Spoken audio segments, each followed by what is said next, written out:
Manchester City have followed last week's win over Leicester with a 4-1 victory against West Ham, the first time they've scored 4 in a league game since August. Plenty of positives for Pep Guardiola. Post-match reaction from Kevin De Bruyne. Kevin spoke to the manager before the game. He was saying, take it step by step. How big a step was that result and performance this afternoon? It's a little step. I think there were moments we played good, some moments we played a little bit less, but I think it was much better than against Leicester. I think in the end we lost a bit of energy, but you know, there was some improvement, so that's all right. You say in the end losing a little bit of energy. It was a little bit nervous, wasn't it, towards the end, the way that West Ham, once they'd scored their goal, it did sort of affect the crowd. Yeah, but I don't know why. I can understand that we are not up to the level, but they should supporting us. The effort is there 100%, and we're still winning 4-1. So I don't understand what is happening. It's not like they created a lot of chances either. So it's what it is. The team give maximum effort. You know, the level has to be higher, but we understand that. Is it a good feeling scoring 4? It hasn't happened a lot this season. It's kind of what City fans and we all got so used to seeing. Yeah, but I think we understand, you know, a little bit more what we have done the last, well, I have to say, 10 years for us. How hard it is, and you know, we in this moment we're a little bit below that, so we understand what it is. So, but we're working really hard. The team is coming back a little bit fitness-wise, so that's a good thing. And I think the schedule helped a bit, having a little bit more days to prepare these games, so that should help. Are you feeling, as a team within that dressing room, that the rhythm is coming back, the confidence you can tell is coming back? Well, I don't. Yeah, like I said, we had moments that we played well, other moments was a bit less. But you know, it's been a hard season for us. But I feel like it was a bit better, so it's a bit of an improvement. But we understand and we know that it still has to be better. But yeah, we took the points and we can work further on. Can I ask then, when you say that you realise what you've done in the last 10 years or so, have you been too hard on yourselves in this position that you found yourselves in this season? Have you been putting yourself down too much? It's in the nature of the competition. You don't put yourself down too much, you know. We understand what it takes to be at this club, to be at this level, and we have not been at this level this year for the moment, so we understand we have to do better, but obviously you also comprehend a little bit how hard it actually was. You know, it doesn't. Everybody said our City is winning all the time. It must be easy. It's not. It's hard work, and we're working hard now to get back to that level. So that's the only thing we can do. And we know the position that you're in, and the month we're now in as well. Are you just keeping your options open despite the noise that's going on around you? Well, I don't care. You know, I just. You know, trying to get back to my level. I feel every week I'm getting better, you know, fitness-wise I'm getting better. I'm able to run now the 90 minutes, and it's been an uncomfortable couple of months, you know, with the injury, but, you know, I'm getting better. I think I'm performing better and better, so that's it. Yeah, I mean, there's nothing better to see Kevin De Bruyne in his prime, and he's working his way back to that. Very measured in that interview, wasn't he? Yeah, I thought it was a really good interview. Didn't bite on January or anything like that. And it's about, I think he was appreciating what they've done over the last 10 years and how hard that is to do, and how much dedication and how much that actually takes out of you, and maybe the levels have dropped just because a little bit of tiredness. Obviously, that squad is largely the same that have guided Manchester City through all this victorious last 5 years. Whereas this year, just maybe a little bit of tiredness crept in. Yeah, I think with that, Manish, it's a great point, Glenn, because no one's experienced what it's like to do 4 on the spin, and how many they have won. Was it 6 now? 7? Yeah.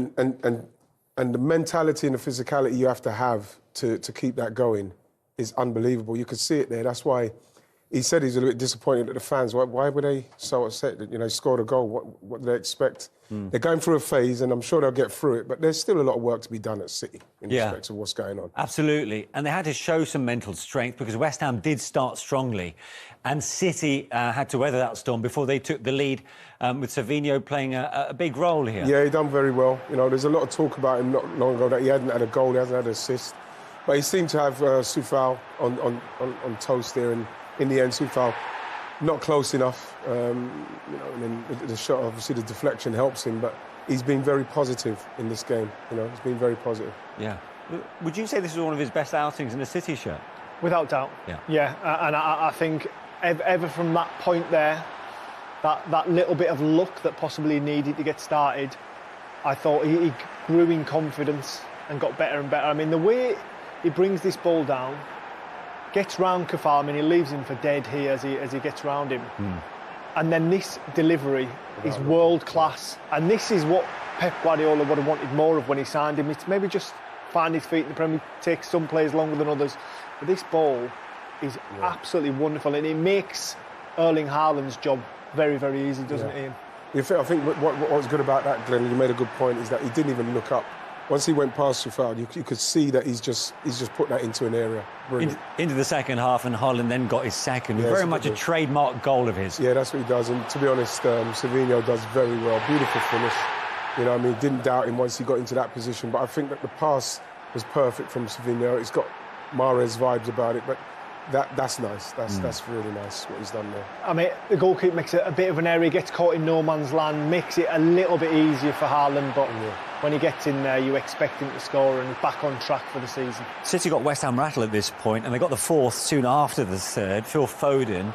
West Ham not helping themselves here. That was just poor from Kudos there. It was just, and they're probably at the stage when you look at this pass, it's very sloppy from him. You know, he's got so much space to pass that into and make it or keep the ball, but I suppose by now they're out on their feet, and it's a very easy finish for Phil Foden in the end. Yeah. And of course, it's only his second Premier League goal of the season, and it equals their biggest win of this league campaign. So many positives, right, from Pep Guardiola? Yeah, listen, there is positives, but there was still massive frailties there, and a better, more ruthless team would have punished Manchester City earlier on in the game. So let's not look at that 4-1 scoreline and think it was an easy afternoon. It was far from it. Yeah, and Pep Guardiola will be disappointed that they didn't hold on with a clean sheet. Nicholas Füllkrug, I suppose in the end there was a brief glimmer of hope, but of course with so little time left, this proved to be a consolation. Yeah, it did, but again, I think that when you're trying to get through the kind of bad run that they had been on, you do want to try and keep clean sheets. It helps, it makes you feel more confident. But again, the way they passed through them there is what was happening in the first half. They just weren't getting the shots on target. The final ball weren't great, but in that instance they got it right, but it's too late. Yeah, they had 17 shots across the 90 minutes. West Ham. Yeah. Yeah, well, that reflects more badly on City, right? Yeah, and that ultimately speaks volumes because, like I say, if you're up against a more ruthless side or a striker in form, say, then obviously they're going to convert more of those chances. Fortunately for Manchester City, there was no Bowen today. Yeah. 5 goals in all then at the Etihad Stadium. Plenty more to show you when we come back. Welcome back. Moving on from events at the Etihad Stadium, 4 other games in the Premier League have reached their conclusion. Let's see what happened in the London derby then between Crystal Palace and Chelsea at Selhurst Park, where Chelsea are now winless in 4 after this 1-1 draw, Glenn. Yeah, and I mean, this first goal, it's a wonderful goal. The way Sancho gets away there and manages to find Cole Palmer. Cole Palmer always in space, wherever he's at on the field. And once he gets that ball in that situation, he's never going to miss. But haven't been putting games to bed at the moment, and Crystal Palace are in a rich vein of form, and it's a wonderful move that gets them back into it, and they deserved it. Yeah. You'd like to have seen them go for Chelsea a bit more in that second half, because